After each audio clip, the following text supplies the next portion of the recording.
Bienvenidos a la segunda parte del comentario al texto de Descartes. Nos habíamos quedado aquí, en la cuarta parte. He abierto aquí la nota y, bueno, recuerdo que la tercera parte, está excluida del comentario, es esa parte del discurso donde Descartes enumera los principios, las reglas, de lo que él llama la moral provisional. Yo creo que en alguna ocasión dije que esta moral provisional que propone Descartes es su modo de escapar o de evitar el dedicar el método, o incluso proponer que el método puede ser válido en ámbitos políticos, éticos, morales, algo que tiene una tradición muy larga, ¿no? Recuérdese que cuando hablamos de Platón, la idea de sumo bien es la idea máxima. Es decir, para Platón el bien permite un conocimiento objetivo. De hecho, la verdad para Platón, se acordará más de uno, tiene tres aspectos, como tres caras o tres laderas de una misma montaña, ¿no?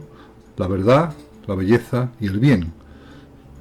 Al final está la misma idea de sumo bien, que es resplandeciente, que es bella, pero que puede ser conocida objetivamente. Esta convicción ha sido muy sólida a lo largo de los siglos. Cuando hablamos de Aristóteles, dijimos que la ética y la política de Aristóteles incluso gozaban hoy de mucha actualidad. Y cuando hemos estado hablando de Santo Tomás, no hace mucho, pues se recordará que el texto de selectividad es un texto de filosofía política sobre el derecho natural, en el sentido de qué nos hace a todos humanos, desde tres preceptos básicos, tres tendencias. En el caso de Descartes, esta idea de evitar, o esta pretensión de evitar hablar del bien y de lo que ello implica, pues es deliberada. Él lo justifica de nuevo acudiendo pues a su experiencia vital. La diversidad de costumbres, la diversidad de leyes, hace que esa cuestión, cuál es el fundamento de la ley, si hay un bien común o no, si poseemos un instinto innato o una tendencia innata a la justicia o al conocimiento del bien, todo ese tipo de cuestiones él dice que son muy importantes, pero que por el momento no podrá tratarlas. Y como es necesario que alguien como él se dote a sí mismo de un código moral, no hallado por el método, sino, digamos, de estar por casa, él pues lo expone, y lo expone dándole un título muy, muy curioso: moral provisional.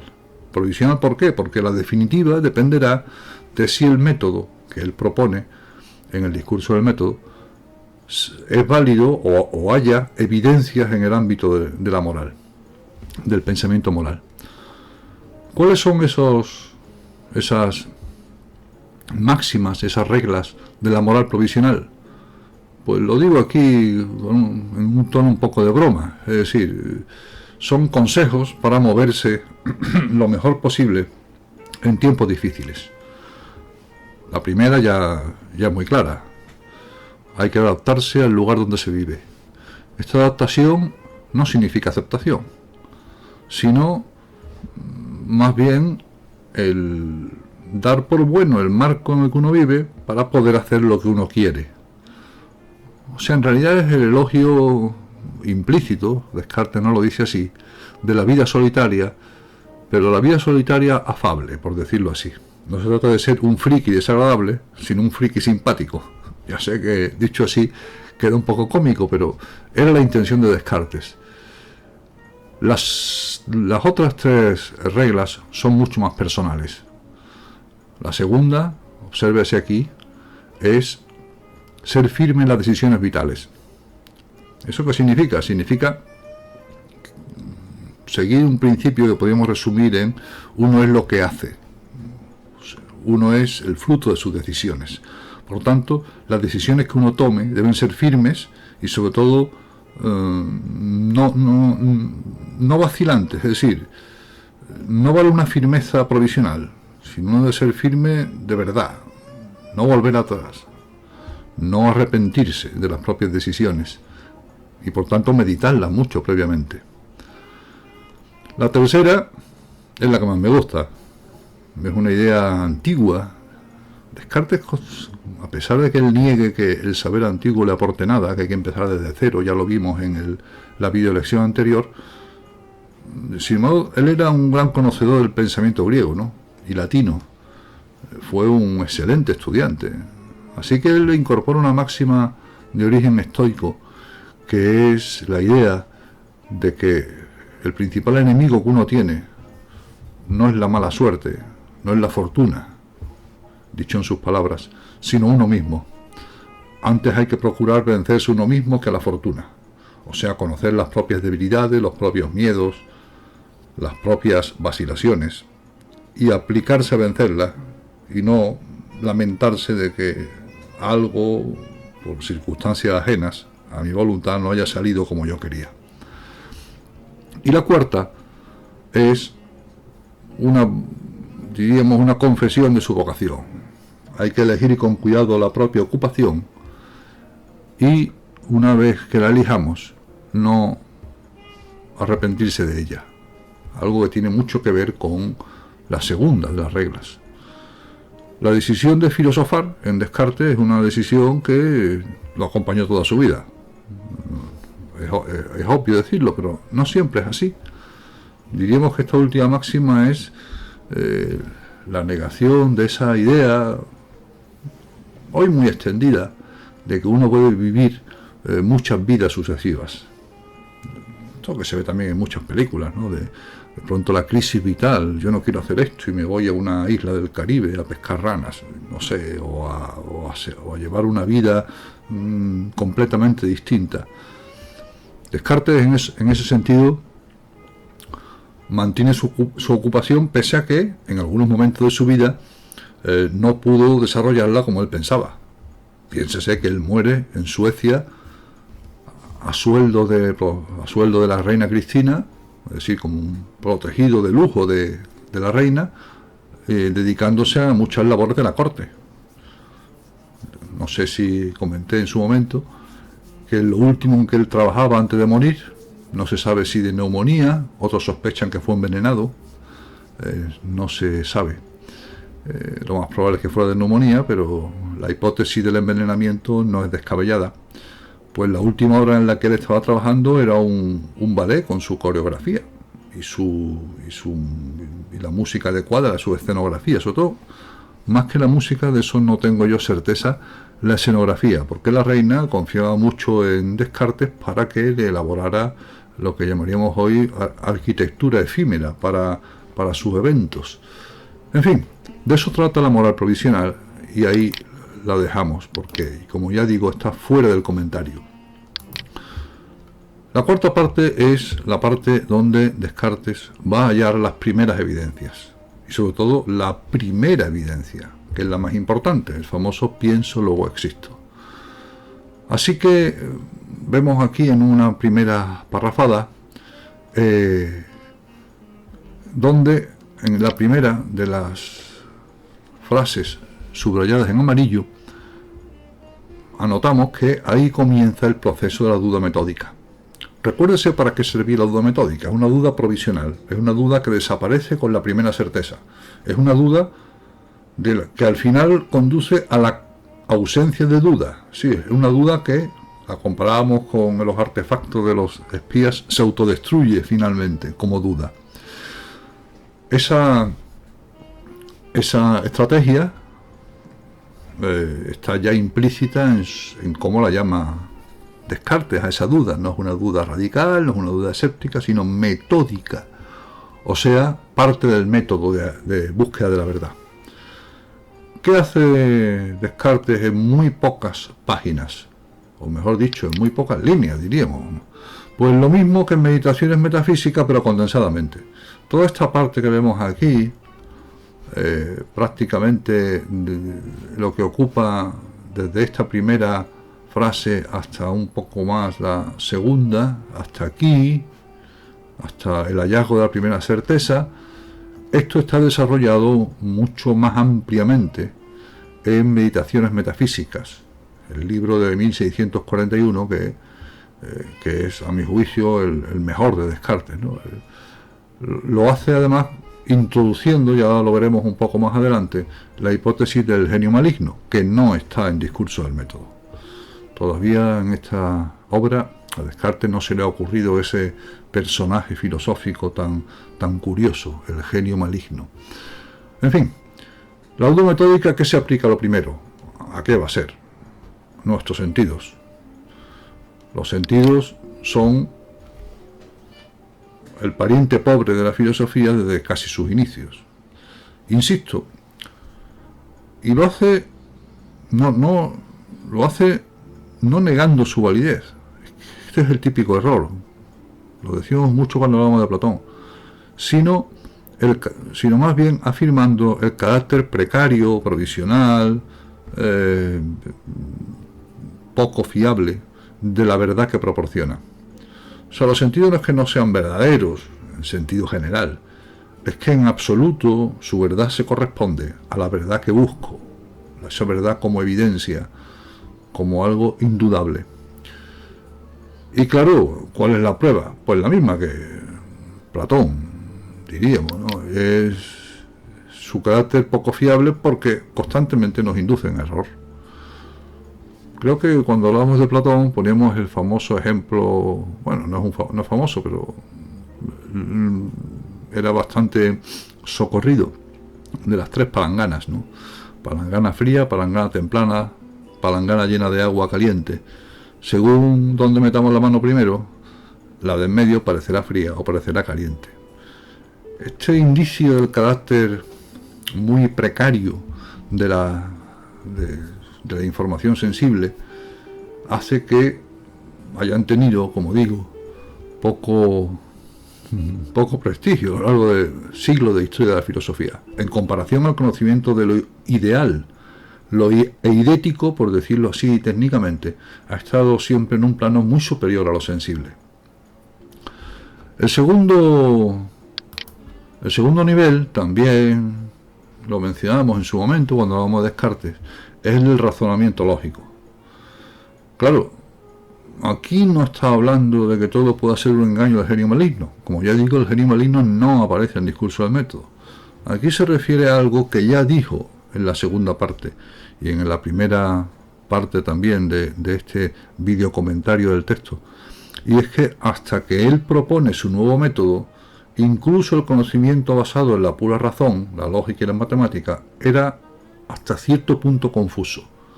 ¿Por qué? Porque era muy fácil caer en los errores, era muy fácil caer en paralogismos. Nótese aquí la palabra paralogismo, que es una palabra que significa paralogismo, o sea, paramilitar, parecido a lo militar pero que no es militar, para farmacia, parecido a una farmacia pero no es una farmacia.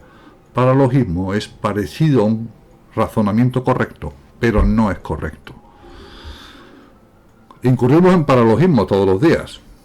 Es muy fácil cuando alguien argumenta sobre cualquier cosa que se le deslice algún paralogismo, o sea, un falso razonamiento. No significa que sea erróneo a propósito.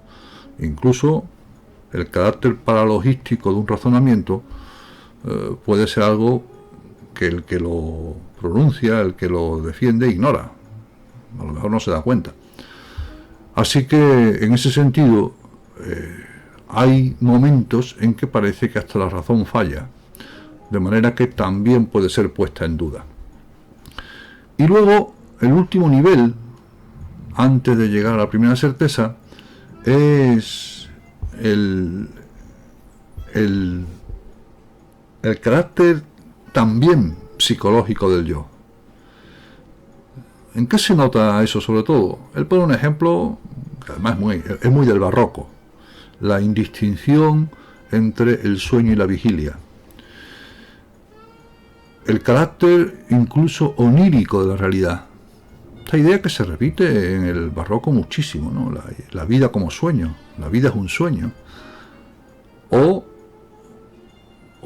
vida y no vida, sueño y vigilia, se entremezclan tanto, están fácil mezclarlos, que es imposible distinguir uno de otro de verdad.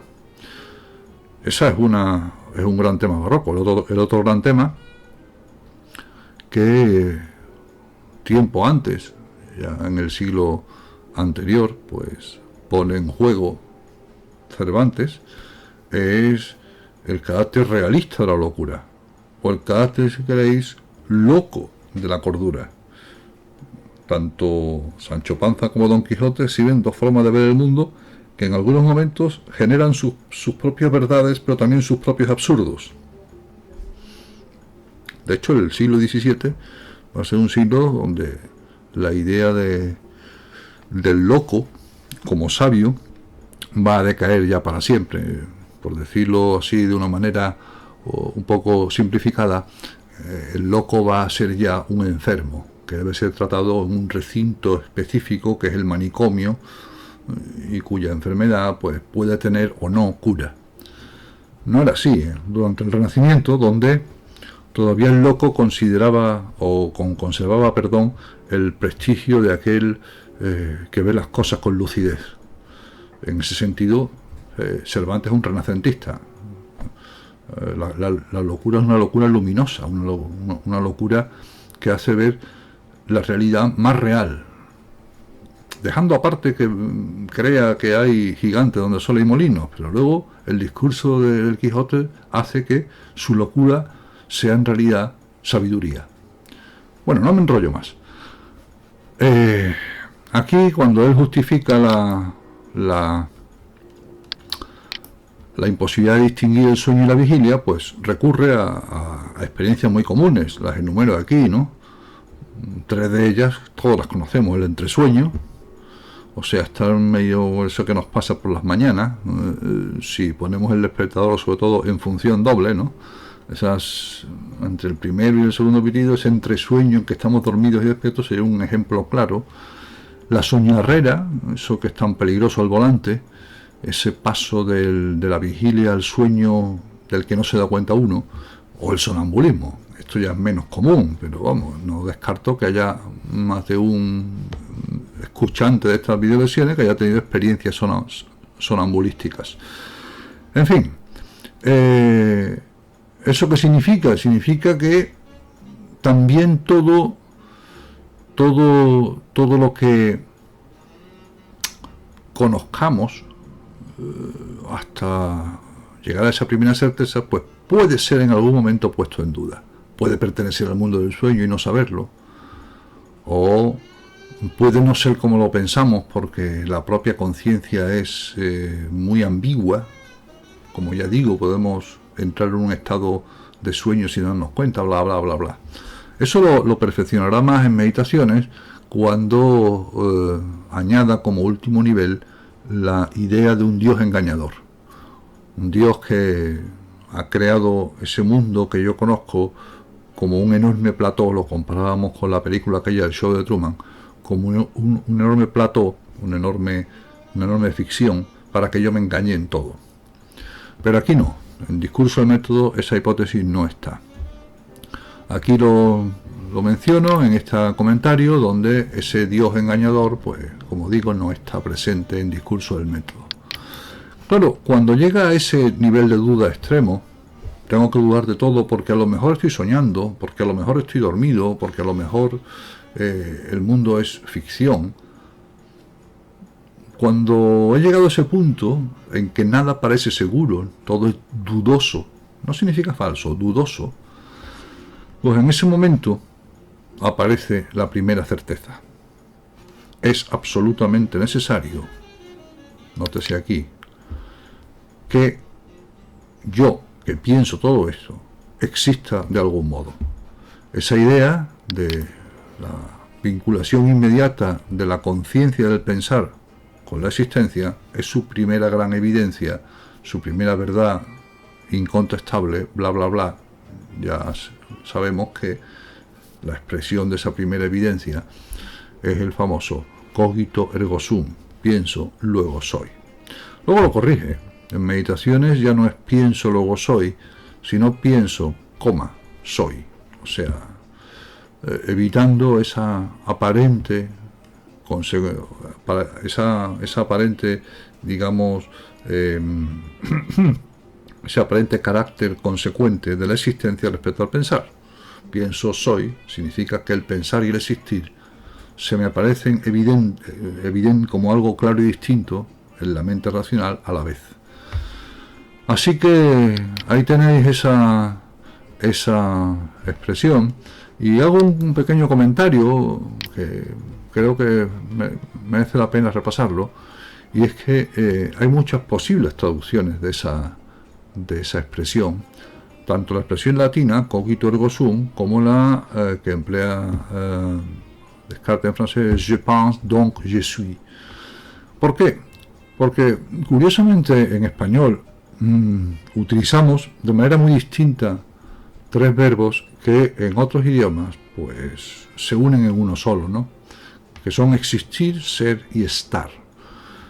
El primero normalmente es copulativo, es verdad, pero sérvese, lo pongo aquí, que en algunas expresiones yo soy el que soy, pues tiene un sentido existencial. Yo soy el que soy significa yo existo como lo que soy, es decir, en pocas palabras, no tiene un sentido ni mucho menos copulativo. El segundo sentido, que es estar, lo empleamos normalmente, aunque hay bastantes excepciones, para expresar un ser que desaparece en el tiempo, o sea, un ser provisional, un ser al modo de Heráclito, un ser que es un fluir, ¿no? Estoy enfermo es distinto a soy un enfermo. Y por último, existir es normalmente el verbo que empleamos cuando le queramos dar un sentido existencial a ser. Excepcionalmente, yo soy el que soy, podríamos decirlo así, pero si quisiéramos decir yo soy en el sentido de yo existo, diríamos yo existo. Así que hay que ver siempre esa frase, pues, escrita, no es infrecuente, de las dos maneras. Pienso, luego soy, como está en vuestra traducción, o pienso, luego existo, en muchas otras. En fin, el primer principio de su filosofía es la primera evidencia. ¿Por qué la primera evidencia? Bueno, hagamos la prueba. ¿Puedo en algún caso dudar de que al pensar existo de algún modo? Puedo dudar que no soy nada, que estoy en medio del vacío más absoluto, que no tengo cuerpo. Todo eso lo describe Descartes no aquí, sino en Meditaciones Metafísicas. Puedo dudar de que haya mundo, de que realmente me haya engañado respecto a todo ese genio maligno, pero de lo que no puedo dudar, no hay ningún caso en lo que eso no pueda ser verdad, o sea, pueda ser falso, es que pienso, luego existo. ¿Cómo existo? No lo sé. No sé en qué consiste todavía, salvo que en el momento en que soy consciente de que pienso, existo de algún modo. Es el primer hallazgo del método y el más importante. Esta primera evidencia tiene las características que luego Descartes atribuirá a otras evidencias que él cree encontrar.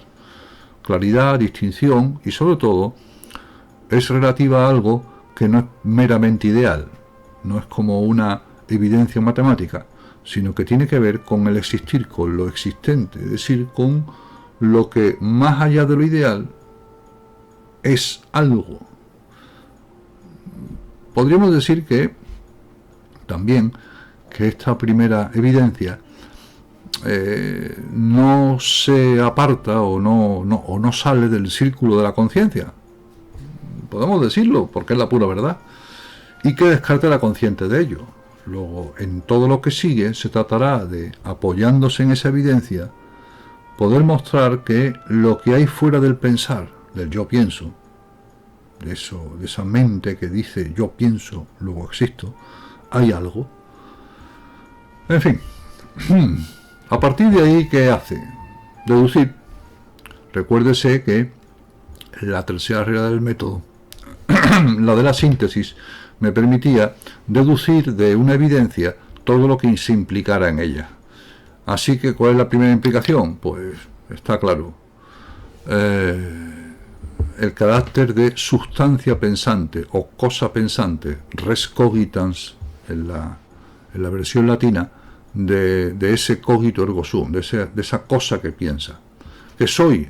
Pues no sé si soy cuerpo, no lo tengo claro. No sé si soy algo distinto al pensar, no lo tengo claro, pero que soy pensar seguro.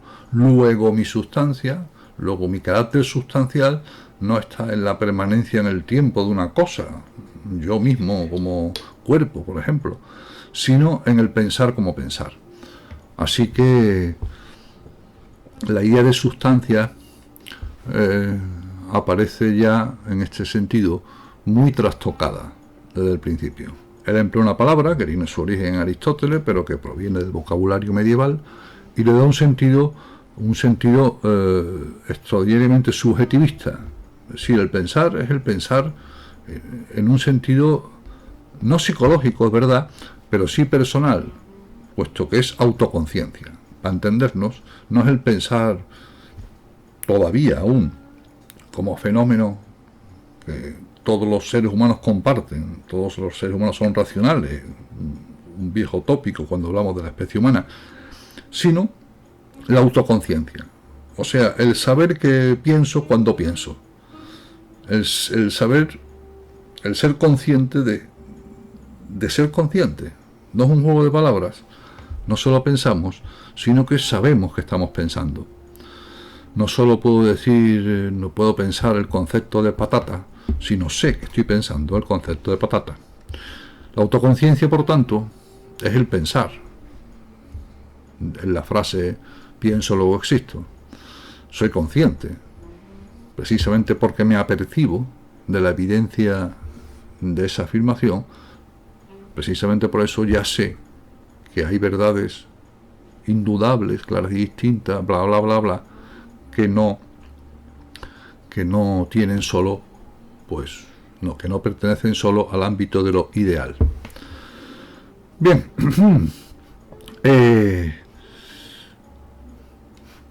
aquí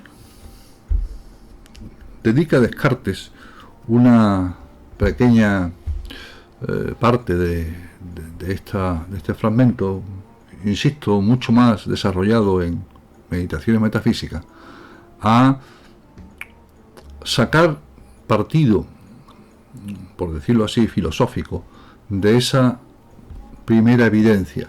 ¿Sacar partido en qué sentido? En establecer en qué consiste el carácter paradigmático o de modelo. Voy a ver si no me deja esto, estoy fuerte, aquí ya. ¿En qué consiste el carácter paradigmático de esta evidencia y qué me aporta? O sea, abre de pronto la cuestión de la certeza que acompaña a la evidencia.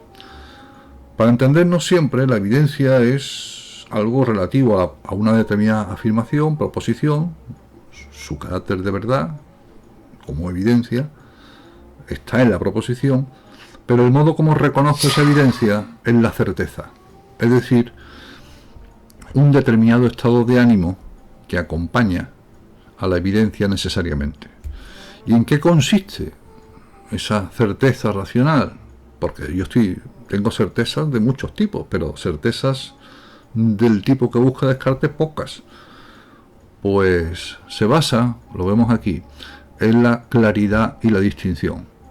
Sin esos ingredientes, como ya tratamos en la videolección anterior, es imposible hablar de evidencia. Toda evidencia se presenta a la mente, y la mente la reconoce así, como clara y distinta.